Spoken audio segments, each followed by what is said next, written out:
Hello everybody and welcome back. My name is Mel and it's time for my second TBR of the month. Who am I and what am I doing with my life? As you guys have already seen, TBR Bluff is out and is all things Realmathon, but I did want to tell you guys that I will be loosely participating in the magical readathon as well. This is hosted by G and it is now this huge expansive world that she has created called Aurelium. There is the beginning of the semester that starts in April and then you finish out the year in August with some little mini readathons in between. She's got so many different options and ways for people to participate and gain points and make it harder or easier or whatever they want to do. She's got this full world and story and it's absolutely incredible. The whole point is to create your own character and have your character kind of go through the readathon and progress and level up. I'll be honest with you guys, I don't know what I did with my character information from last year. I think I did Necromancer, but I'm not 100% sure. So we're going to be starting over. I'm still going to be in the Mindwalker Guild, I believe. I'm not going to get rid of that. I'm just going to change my career path starting in April. So my plan is to go with Mage Hunter, which is basically like the police of Aurelium. And if for some reason I manage to blow away Mage Hunter with flying colors, then I would love to upgrade to Demonologist. And a lot of the Demonologist prompts do overlap with a couple of extras. So I think that that is like my ultimate goal, but my main goal is going to be to become a mage hunter. So let's go through the prompts and see what I'm going to end up reading for Magical Readathon. So the first school is Elemental Studies, and the course focus for this year is going to be Botanic Controls. The reading prompt for this one is flowers on the cover, and I will be honest with you, struggling a lot with this prompt. So I think I'm going to give myself two different options for this one. One that is completely out of left field and would be good for peace talks, and then one that is a sci-fi that I'm not sure how much I'm interested in it, but Lexi had mentioned it and it does have a flower on the cover and I really like the cover. So for the sci-fi, the option is The Future of Another Timeline by Annalee Newitz. I don't have this one and so I'm not 100% sure if I'm going to be able to get it. It's set in two timelines, one in 1992 that is following a riot concert, and then another one in 2022 determined to use time travel to create a safer future. So I think it says time travel, murder, and the links will go to protect the ones that we love. Sounds interesting. Like I said, Lexi put it on my radar, so I'm thinking that could count for a hybrid. But the other option that I have is Gallant by V.E. Schwab. Now I know that you're looking at this and going, Mel, there's not any flowers on the cover. But there's flowers on like the spine here, and then there's also like the little pollinating thing there. So I feel like I could probably stretch this one. Are there any flowers on like the naked hardcover? No. So I feel like I could probably stretch it. It might be a little bit of a stretch, but I feel like I could stretch it. And this is about Olivia, who is missing three things: her mother, her father, and a voice. Her mother vanished, her father vanished by degrees, and her voice is a thing that she never had to start with. Her only companions are the ghouls she sees in her mother's journals, which captured a mind in turmoil. And I think it's about a girl that has to go to a family home that she didn't even know existed. I've heard mixed things about this one, but overall positive things. It's super short and I think it would be good for peace talks, so this is definitely a possibility. So for the next school, we got Spells and Incantations, and the course for this one is Magic Missiles, and it is to find a book that is within 389 to 415 pages. Wow, so literally everything I own is under 350 pages or more than 450 pages. Like that 389 to 415, not really a range that I own a lot of, but I did manage to find one, and that is Wrong Place, Wrong Time by Gillian McAllister. So this one is on my tentative TBR Bluff TBR, but that means that I will probably be doing Wool for that one and Wrong Place, Wrong Time for this one. I really should double up, but we're just gonna torture myself. This one is a mystery that plays with time travel. It is on Lexi's favorites list, and she said to go in expecting much more of a mystery than you do a thriller. It's about a mother who witnesses her teenage son stab a man and then jump on him to try to save him. It says, can you stop a murder after it's already happened?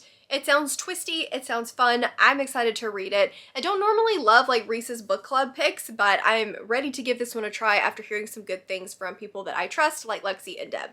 So for our next school, we have Conjuration, and the course focus for this one is spirit binding spells, recommended by a friend. And that is what I was going to use wrong place, wrong time for. So I think I'm going to put Fugitive Telemetry on the list for this one by Martha Wells. This is the 6th book in the Murderbot series. I do probably plan to reread them, but this one was gifted to me, and it is one of the ones that I'm up to by Clementine. She got it for me for Christmas, so this is definitely recommended by a friend.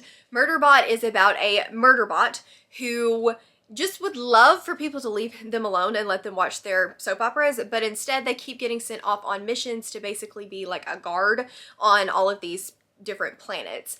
Each book has been a self-contained story so far, so I'm curious to see what Fugitive Telemetry ends up being. Not going to read the blurb because I still need to read Network Effect before this one, but I think that this is what I'm going to put on the list. And then for the last Mage Hunter prompt, we have Restoration. The course focus is Occulti Curses, and it's to close your eyes, shuffle, and point. So let me go find a couple of different books that I can just kind of throw onto the floor and point at and see what we get. So let's just put some really big books on this prompt, shall we? First, we have Wool by Hugh Howey. I'm not looking. I'm just going to throw those behind me in the floor. Then we have Parasite by Mira Grant. Then we have Monster Island by David Wellington. This is one that is actually on the shorter side, and it is a zombie island story. And then we have Immortality Thief by Taryn Hunt, which is a space opera that I believe Becca said was actually a little bit horror thriller as well. Throwing that one in the floor as well. So covering my eyes. Yeah, Monster Island. That was a really janky way of doing that, sorry. But we did get Monster Island by David Wellington. This is a zombie novel that I'm really excited to read. I have another David Wellington on my list. I think it's Dark Dweller, that I have as an ARC I'm hoping to get to read as well, but I'm excited to sample out some of his writing. So those are all of the prompts for Mindhunter, but let's quickly go into the prompts for Demonologist in case I do manage to get to that. I want to at least have some books picked out. So we have all of the above, plus 3 additional prompts. One that is shape-shifting, and the form is a wolf. A book with a wolf on the title, in the cover, or in the name. And I actually bought a book specifically for this, so let me go grab it. And we get to hit both in the name and on the cover, and that is The Wolf by Leo Carew. This is a fantasy book that I've heard some pretty good things about. I've always been really intrigued by the covers, and I want to say that Aaron read this one and enjoyed it, but don't quote me on that one.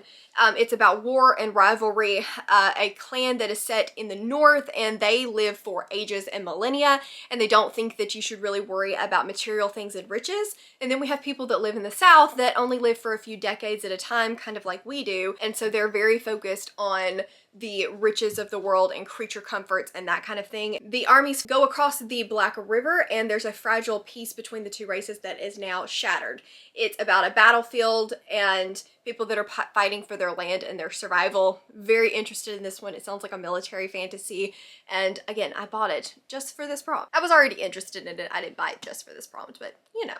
Then we have Demonology. The course focus for this one is Type Impersonators. It's a book compared to a favorite. So I didn't really have any specific books that have been compared to favorites by other people. So I went on Goodreads and looked at the readers also enjoyed, which I feel like is a decent comparison for this particular prompt. And The Promise of Blood also has Malice by John Gwynne on there.